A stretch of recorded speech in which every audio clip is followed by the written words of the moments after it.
Assalamualaikum warahmatullahi wabarakatuh. Bertemu lagi dengan saya Arif Isti Pramusinta di Pejuang Pendidik. Teman-teman sekalian, pada hari ini aku akan share beberapa soal. Ini soal-soal yang menurut saya soal-soal sering keluar. Soal cerita terkait dengan materi TIO, dan ini sering banget keluar di ujian CPNS. Teman-teman sekalian, marilah kita langsung ke soal yang pertama.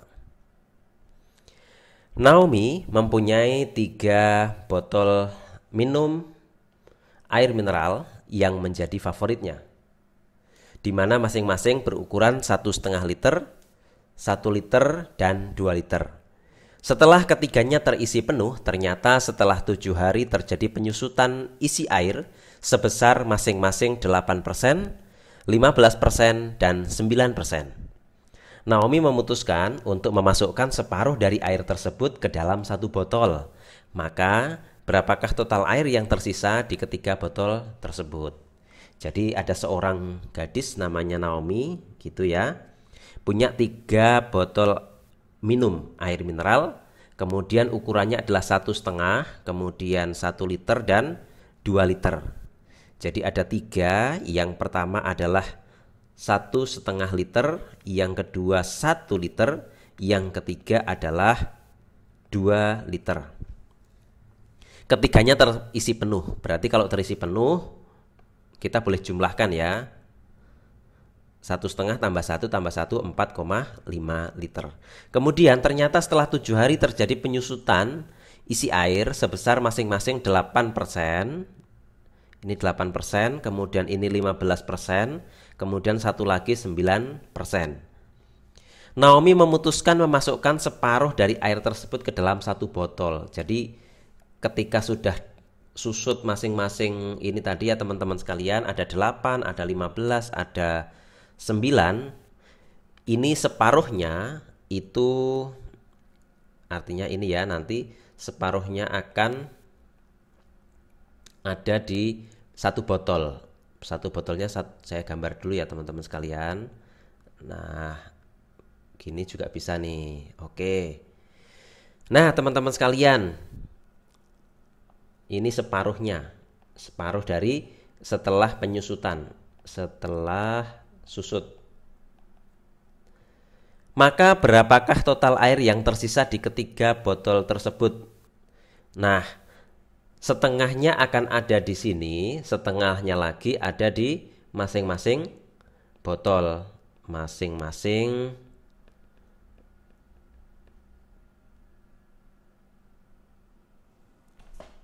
ya, oke. Yang ditanyakan itu kapasitas ini tuh berapa ya teman-teman sekalian? Sebenarnya teman-teman sekalian, kalau di sini sudah diketahui 4,5 liter, kemudian nanti akan dibagi 2, yaitu setengahnya tetap ada di botol 3 itu, kemudian setengahnya lagi itu ada di botol ini, maka sebenarnya volume maksimal adalah setengah kali 4,5 liter. Tetapi di sini teman-teman sekalian bentuknya adalah dalam mililiter, mililiter, mililiter. Kalau setengahnya dari 4,5 yaitu 2,25, dan ini ada penyusutan 8%, 15%, dan 9%, sehingga pasti jawabannya adalah ini di bawah separuhnya. Nah, separuhnya itu berapa? Separuhnya 2,2 liter atau 2,25 L atau sama dengan 2250 ml, dan ini lebih sedikit lagi. Dan kita lihat kalau di jawabannya itu yang lebih sedikit dari 2250 itu cuma E, jadi pasti jawabannya E. Nah, teman-teman sekalian, itu cara mengerjakannya begitu saja. Tapi kalau mau dibuat rigid, ya begitu, ada disusutkan 8%, 15, dan 9, ini ditulis dulu. 8% kali 1,5 liter itu berarti 120 ml. Kemudian ini 150 ml, ini 180 ml.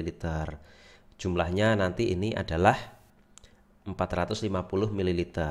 4,5 dikurangi 4 4.500 ml. Dari mana? Dari sini ya, 4.500 ml dikurangi 450 ml. Jadinya 4.050 ml. Karena yang ditanyakan adalah separuhnya, maka ini dibagi 2 sehingga ketemunya adalah 2025 ml. Ini kalau teman-teman membawanya ke dalam satu persamaan matematika. Tetapi teman-teman sekalian, tidak perlu seperti itu pun, kita lihat jawabannya itu yang mungkin cuman E. Jadi nomor 1 itu jawabannya adalah E. Soal nomor 2. Pada suatu pesta pernikahan antara Davis dan Ari, ternyata jumlah undangan yang membawa mobil merek Honda adalah seperempat dari jumlah undangan yang membawa merek Toyota. Jadi Honda ini adalah seperempat, atau Toyota itu 4 kalinya Honda.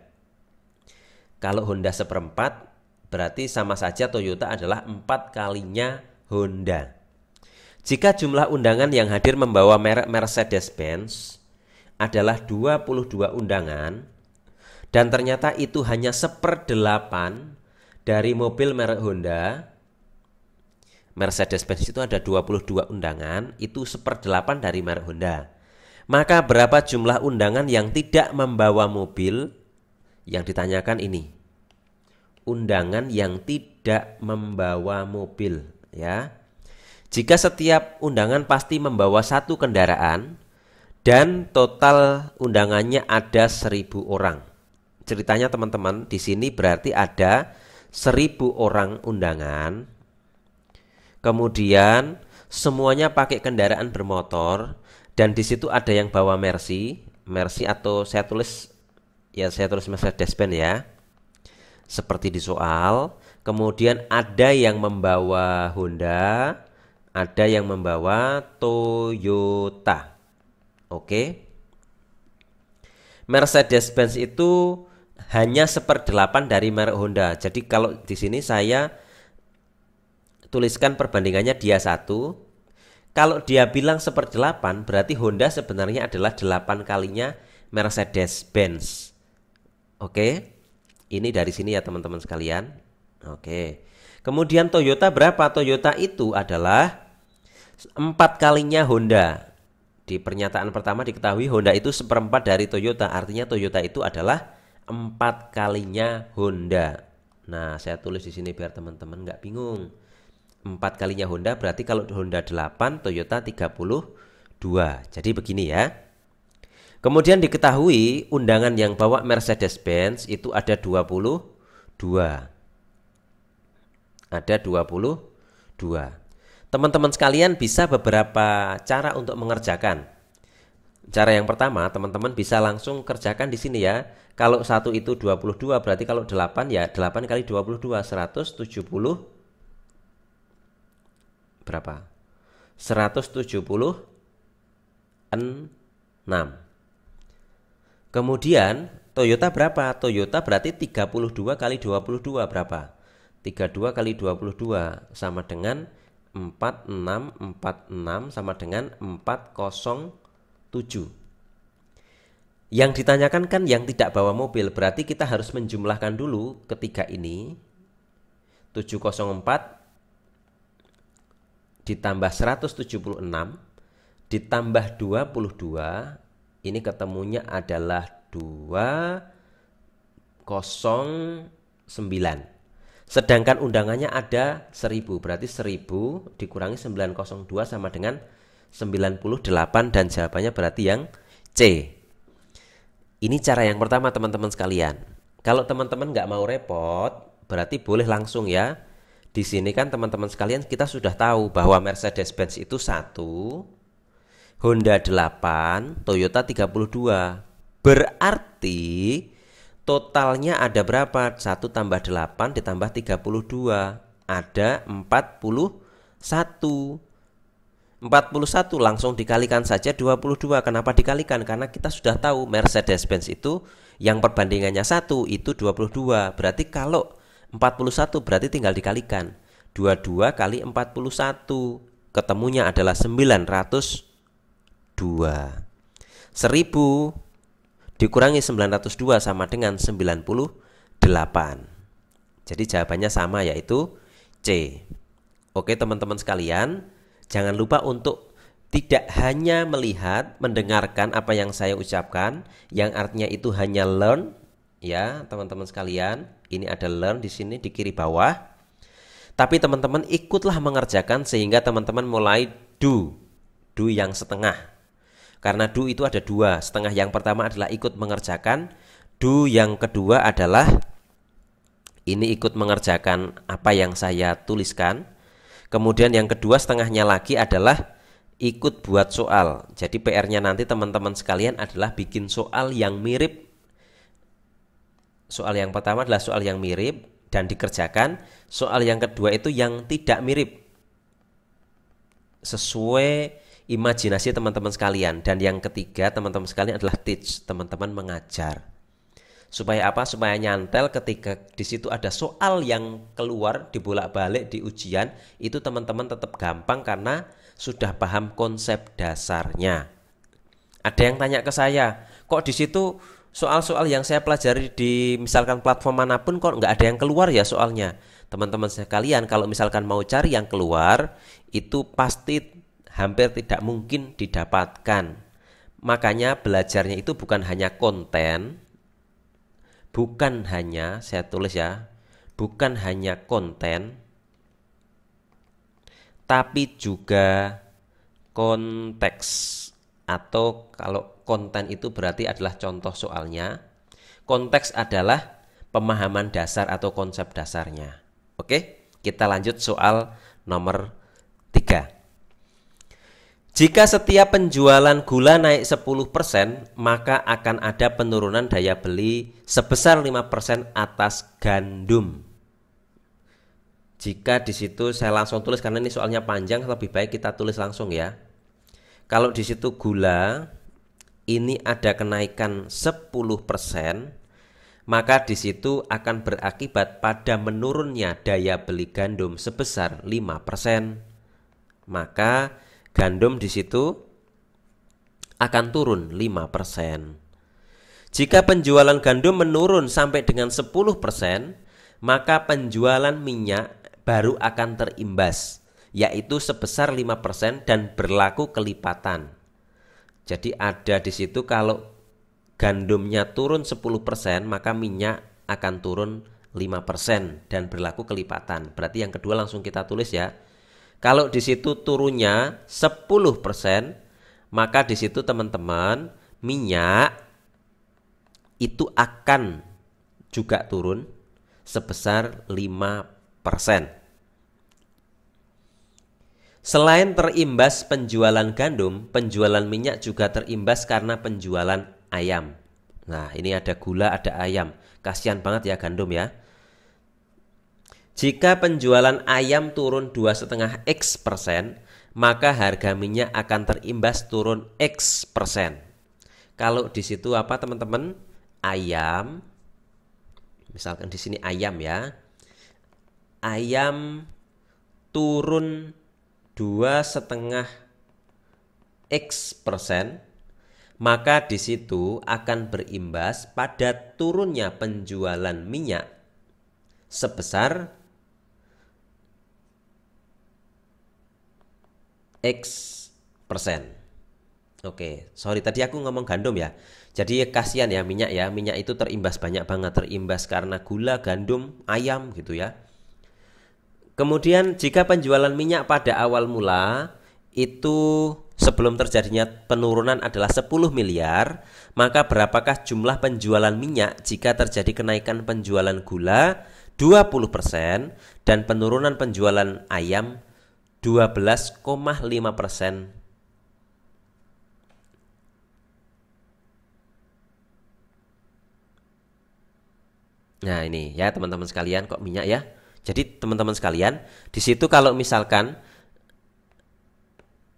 gula itu naik 20%, kemudian penjualan ayam turunnya 12,5%, maka minyak itu akan turun berapa? Nah, awal mula teman-teman sekalian, itu minyak omsetnya 10 miliar. Ini awal mula atau mula-mula ya. Yang ditanyakan jadi berapa sih omsetnya? Pertanyaannya adalah ketika gula naik 20%. 20% ya, ini pertanyaannya saya kasih kotak ya. Dan dan ayam turun 12,5%. Saya kasih kotakan. Nah, ini pertanyaannya. Minyak akan turun berapa persen? Maka teman-teman sekalian, pertama kita harus cari hubungannya gula sama gandum dulu, kemudian baru ke minyak. Kita ketahui di pernyataan pertama ketika gula di situ naik 10%, maka gandum turun 5%. Ketika gandum turun 10%, maka minyak turun 5%. Kita ketahui bahwa ketika 10 ini maka 5, sehingga kalau di situ biar bisa mempengaruhi penjualan minyak, yaitu penurunan gandum sebesar 10%, maka gula harus turun 2 kali 10%, atau pas banget di sini soalnya 20%. Berarti karena ada kenaikan 20% gula, maka di situ gandum turun 10%, sehingga minyak pun juga akan turun 5%. Sehingga yang pertama teman-teman sekalian, ini akan berimbas pada penurunan penjualan minyak. Sebesar berapa? Sebesar 5%. Ini ya. Nah, kemudian yang kedua adalah ketika di situ penjualan ayam turun 12,5%. 12,5%. Kalau 2,5x itu minyak akan turun X persen.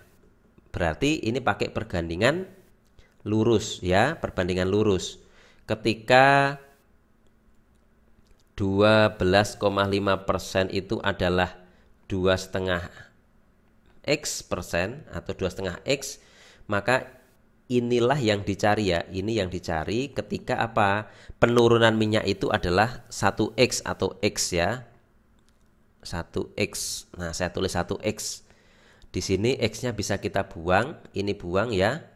Kita buang sehingga persamaannya adalah 12,5 per tanda tanya ini saya rubah menjadi x ya. Sama dengan 2,5 per 1 atau langsung apa? 2,5. Sehingga teman-teman sekalian, X-nya kita pindah ruas dan ini juga pindah ruas ke sini, ke bawah. X sama dengan 12,5 dibagi 2,5 sama dengan 5%. Jadi ketika ada penurunan ayam 12,5% ini, maka di sini akan turun sebesar ini teman-teman sekalian ya. Nah, 5%. Dan ini berarti mempengaruhi penjualan minyak turun menjadi 5%. Soalnya yang pertama gula naik 20, ayam turun 12,5, berarti ini mempengaruhi penjualan minyak. Ini berarti ditambah yaitu 5%. 5% tambah 5% adalah 10%. Berarti teman-teman sekalian akan ada penurunan 10% penjualan minyak. Berapakah 10% penjualan minyak? Ya ini ya. 10% dikalikan 10M sama dengan 1M. 10M dikurangi 1M ini berarti 10 kurangi 1M sama dengan 9M. Jadi jawabannya adalah A. Ini ya teman-teman sekalian, jawaban akhirnya. Teman-teman yang masih bingung boleh diulang lagi pelan-pelan, di replay lagi video nomor 3 ini ya teman-teman sekalian ya. Nomor 4. Sebuah toko sayur, buah dan produk olahan online yaitu agrihome.id. Agrihome.id ini platform baru ya teman-teman sekalian, bisa dikepoin. Yang saat ini berlokasi di Bogor, melayani penjualan ke seluruh wilayah Indonesia. Jika 1 kg jeruk baby Java dijual dengan harga 20.000, saya tulis aja langsung karena ini cuma cukup panjang. 1 kilo jeruk baby Java itu harganya 20.000 ya. Kemudian atau 20.000 per kilogram gitu saya tulis ya. Blueberry dijual dengan harga 80.000 per kilogram. Blueberry 80.000 per kilogram. Dan apel Fuji ini 25.000 per kilogram. Dan jambu biji, banyak ya. Jambu biji berarti bijinya banyak, ini 15.000 per kilogram. Jika di toko online sebelah harga buah tersebut masing-masing lebih tinggi 50%, ya. Maka berapa uang yang bisa dihemat Robi jika membeli 2 kilo blueberry? Ini berarti beli 2 kilo. 3 kg jambu biji kali 3 dan 1 kg jeruk baby java kali 1 dibanding jika membeli di toko online sebelah. Nah, teman-teman sekalian, di toko sebelah itu masing-masing lebih tinggi 50%. Berarti teman-teman sekalian, kita lihat dulu ya, ini kita kalikan dulu. 20 kali 1 20.000. Kemudian 80.000 kali 2 160.000. Kemudian 15.000 kali 3 adalah 45.000. Oke, berarti ini dijumlah, ditambahkan 180 tambah 45 225.000 ya teman-teman sekalian. Sedangkan di toko sebelah ini adalah lebih mahal 50%. Berarti hematnya berapa kalau beli di Agrihome? Kira-kira begitu ya maksud soalnya. Berarti kita kalikan dulu dengan 50% kali 225. Berarti sama dengan berapa? 112.500. Inilah teman-teman sekalian, kalau beli di toko sebelah berarti lebih mahal 112.500. Karena dia belinya di agrihome.id, berarti dia cuma membayar 225.000. Berarti dia akan hemat 112.500. Dan ini jawabannya adalah yang E. Nah, soal-soal seperti ini teman-teman, ini sering keluar, mirip ya, konteksnya mirip, mungkin ilustrasinya berbeda. Jadi jangan tanya lagi, kok nggak pernah sama soal-soalnya. Ya kalau sama berarti ya, teman-teman sudah tahu cenayangnya ya. Nomor 5, Sari membeli satu jenis baju yang jumlahnya 1000 pieces di Tanah Abang. Ini satu orang beli 1000. Luar biasa ya. Tahun 2021. Setiap 50 baju yang dijual kepada konsumen, Sari mendapatkan keuntungan 25 baju. Maksud dari kalimat ini apa teman-teman sekalian? Maksudnya adalah keuntungannya adalah 25 dari 50 baju, berarti sama dengan 50%. Ya. Setengah atau 50% ya. Keuntungan setiap penjualan adalah 50%. Maka berapa pieces baju yang harus terjual oleh Sari? Baju yang harus terjual agar bisa mendaftarkan haji bapak dan ibunya sebesar masing-masing 25 juta jika setiap baju dijual dengan harga 187.500. Jadi bajunya masing-masing dijual dengan harga 187.500. Ini sudah berarti plus, ini berarti sudah include keuntungan ya. Keuntungan. Artinya teman-teman, ini adalah harga modal ditambah untung. Kok untung ya. Ini 100% otomatis ya modalnya, kemudian untungnya 50. Berarti totalnya adalah harga jual 150%. Berarti teman-teman sekalian, ini adalah 150%. Padahal keuntungannya 50. Oke, sampai sini bisa diikuti teman-teman sekalian. Yang ditanyakan adalah ingin mendaftarkan haji masing-masing 25 juta untuk bapak dan ibu.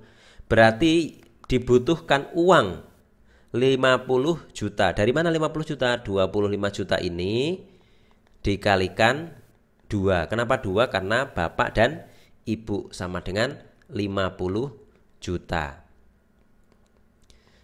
Maksud pertanyaannya adalah kalau dibutuhkan uang 50 juta, maka berapa baju yang harus dijual ketika harga 187.500 ini keuntungannya adalah 50%. Maka kita harus cari tahu dulu berapa keuntungan dari setiap baju yang dijual.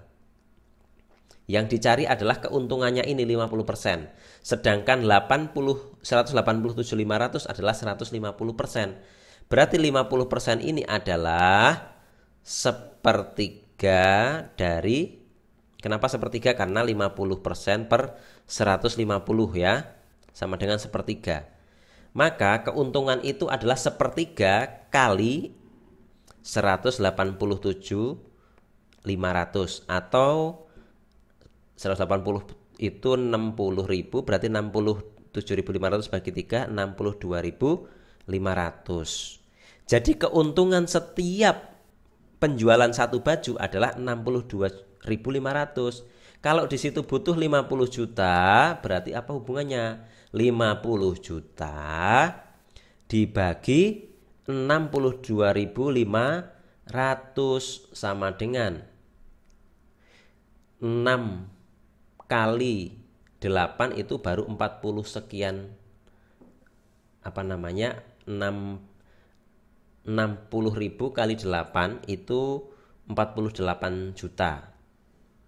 Berarti ini pasti kurang lebih 800, angkanya 8 di depan, yang mungkin cuman ini. Berarti ini pasti 800 ya, kalau nggak percaya dibuktikan.